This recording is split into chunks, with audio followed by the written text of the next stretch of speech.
భారతదేశంలోనే తొలి tribal welfare residential law college సంగారెడ్డిలో ఏర్పాటు చేశారు. ఈ కళాశాలలో 300 మంది ట్రైబల్ విద్యార్థులు న్యాయ విద్యను అభ్యసిస్తున్నారు. జ్యుడిషియల్లో జరిగిన గిరిజన విద్యార్థుల ప్రాతినిధ్యం లేకపోవడాన్ని గుర్తించిన తెలంగాణ ప్రభుత్వం ఈ న్యాయ విద్యాలయాన్ని ఏర్పాటు చేసింది. దీనిపై అవగాహన లేక గిరిజన విద్యార్థులు జాయిన్ కావడం లేదని, ఇందులో ఉన్న అవకాశాల్ని గుర్తించలేకపోతున్నారంటూ న్యాయ కళాశాల ప్రిన్సిపల్ శ్రీనివాసరావుతో మా ప్రతినిధి PV Rao face to face.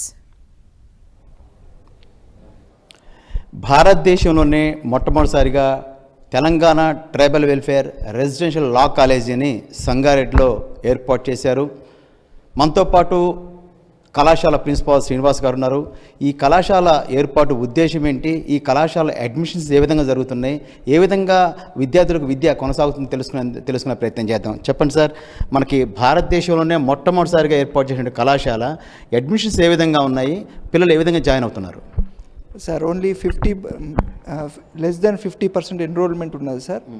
Reason ఏంటంటే అవేర్నెస్, ట్రైబల్ వెల్ఫేర్లో ట్రైబల్ పిల్లలకి అవేర్నెస్ లేకపోవడం వల్ల అన్ని వేకెంట్ సీట్స్ ఉంటున్నాయి.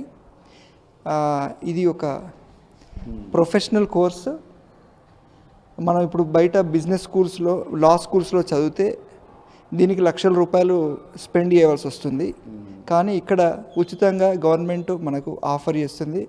మనం చాలా గవర్నమెంట్కి రుణపడి ఉండి అందరి పిల్లలకి అవేర్నెస్ క్రియేట్ చేసి ఎక్కువ ఎన్రోల్మెంట్ చేయించాలని మా కోరిక. ఎప్పుడు ఏర్పాటు చేసేసి ఈ కాలేజీని 2020లో ఎస్టాబ్లిష్ చేశారు.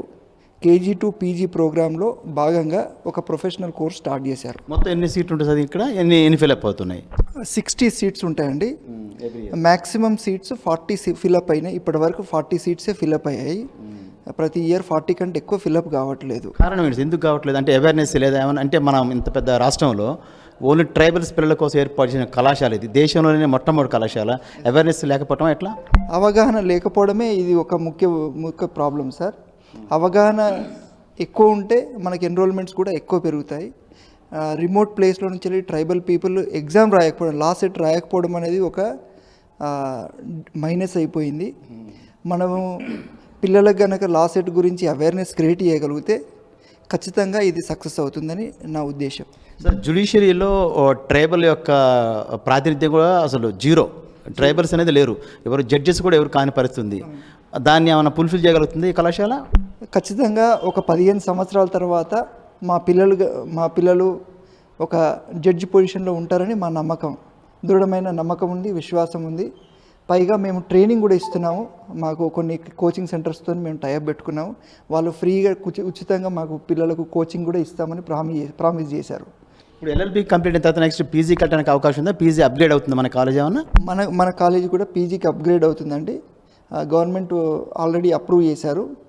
అది ఫైల్ ప్రాసెస్లో ఉందండి. Any time it is expected. ఇది పరిస్థితి మనం చూస్తున్నాం. ఇక్కడ మనం చూసేది కూడా 3 కోర్టు, మన కోర్టు నమూనా ఉంటుంది మొత్తం కూడా. ఇక్కడ జడ్జెస్ కూర్చునే డయాస్ కావచ్చు, ఇక్కడ బోన్లో ముద్దాయిలు నిలిచేటువంటి ఇది కావచ్చు, తర్వాత ఇక్కడ లాయర్స్ ఇక్కడ కూర్చుంటారు, లాయర్లు కూర్చున్నటువంటి లాబింగ్ అన్నీ కూడా మనకి 3 కోర్టులో మనకు కనిపిస్తా ఉన్నాయి. ఇదే కాకుండా ఇక్కడ జిమ్, అదేవిధంగా అత్యంత ఆధునికమైన లైబ్రరీ కూడా ఇక్కడ ఏర్పాటు చేశామని ప్రిన్సిపాల్ చెప్తున్నారు. కెమెరా పర్సన్ వినోద్తో పివి రావు, 10 టీవీ, సంగారెడ్డి నుంచి.